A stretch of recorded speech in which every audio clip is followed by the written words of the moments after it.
सती की देह लेकर शिव का प्रलयंकारी नृत्य। श्री महादेव जी बोली।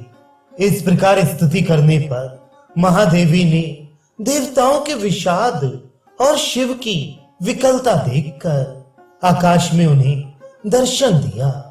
भगवती काली जिस रूप में दक्ष के यज्ञ में आई थी और अपनी माया के द्वारा उनकी छाया जिस प्रकार अग्नि में प्रविष्ट हुई थी, उस मूल प्रकृति को उन्होंने निर्निमेष दृष्टि से देखा। उन महादेवी ने शिव से कहा, महादेव आप स्थिर चित्त हो, मैं स्वयं हिमालय की पुत्री बनकर तथा मीना के गर्भ से जन्म लेकर पुनः आपको प्राप्त करूंगी।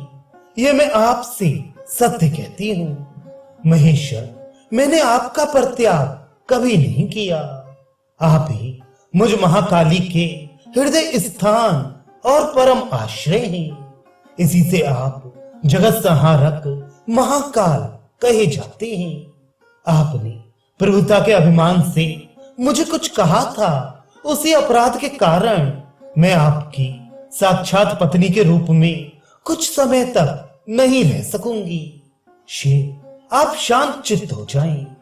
शंभु, मैं आपको एक उपाय बताती हूँ, उसे ही आप संपन्न करें, तब निश्चय ही आप मुझे पहले से भी अधिक सुंदर स्वरूप में पुनः प्राप्त करेंगे। महेश्वर, शिव, दक्ष की यज्ञाग्नि में मेरे जिस छाया शरीर ने प्रवेश किया था, उसे सिर पर लेकर मेरी प्रार्थना करके आप इस पृथ्वी पर भ्रमण करें। वह मेरा छाया शरीर अनेक खंडों में होकर इस पृथ्वी पर गिरेगा और उस स्थान पर पापों का नाश करने वाला महान शक्तिपीठ उदित होगा। जहां योनि भाग गिरेगा वह सर्वोत्तम शक्तिपीठ होगा। वहां रहकर तपस्या करके आप मुझे पुनः प्राप्त करेंगे। मुनि श्रेष्ठ, ऐसा कहकर और महादेव को बार बार आश्वासन देकर वे देवी अचानक उसी क्षण अंतर्धान हो गई। मुनि, ब्रह्मा आदि श्रेष्ठ देवगण अपने अपने लोकों को चले गए और शिवजी पुनः दक्ष के घर में आकर प्रिय सती सती ऐसा कहते हुए सामान्य जन के समान रुदन करने लगे। यज्ञशाला में प्रवेश करके उन्होंने सती के छाया शरीर को दैदीप्यमान देखा। वह शरीर भूमि पर स्थित था, नेत्र मुदे हुए थे एवं सभी अंगों से परिपूर्ण था। सती की उस छाया को सहज भाव में सोई हुई सी देखकर शोक से व्याकुल हृदय होकर शिवजी ने इस प्रकार कहा, सती, मैं तुम्हारा पति शिव तुम्हारे पास आया हूं, तुम उठो। पहले की भांति मुझसे वार्तालाप क्यों नहीं कर रही हो?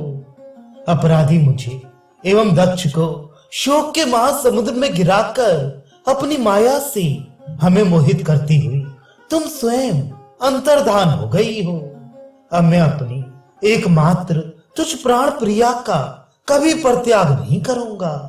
प्रसन्नता पूर्वक तुम्हें लेकर मैं कितने दिन घूमता रहूंगा।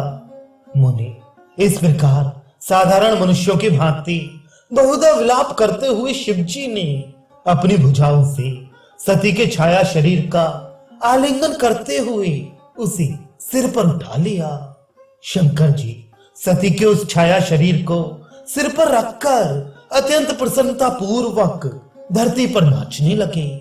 ब्रह्मा आदि सुरश्रेष्ठ तथा इंद्र के नेतृत्व में अन्य देवगण इस अपूर्व दृश्य को देखने अपने अपने रथों में बैठकर आकाश में आ गए। दसों दिशाओं में सम्यक पुष्प वृष्टि होने लगी। तदनंतर सुशोभित जटाओं वाले प्रमथगण मुखवाद्य बजाने लगे और नाचने लगे। चारों ओर नाचते हुए शिवजी सती के छाया शरीर को कभी सिर पर, कभी दाएं हाथ में, कभी बाएं हाथ में, तो कभी कंधे पर और कभी प्रेम पूर्वक वक्ष स्थल पर धारण कर अपने चरण प्रहार से पृथ्वी को कंपित करते हुए नृत्य करने लगे। चंद्रलोक में स्थित चंद्रमा उनके ललाट पर तिलक के समान सुशोभित होने लगा।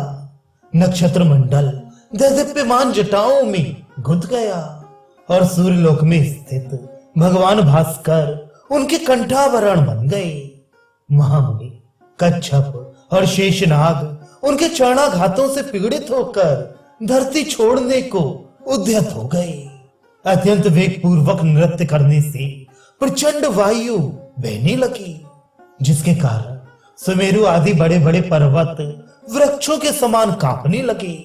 इस प्रकार चराचर जगत को क्षुब्ध करते हुए और सती के छाया शरीर को सिर पर धारण किए हुए नटराज शेर संपूर्ण पृथ्वी पर घूमते रहे और वे प्रसन्नता पूर्वक मन में ऐसा सोचने लगे, सती तुम मेरी पत्नी हो, इसलिए मैं लोकलाज छोड़कर तुम्हारी छाया को सिर पर ढो रहा हूं। यह मेरा अहोभाग्य है।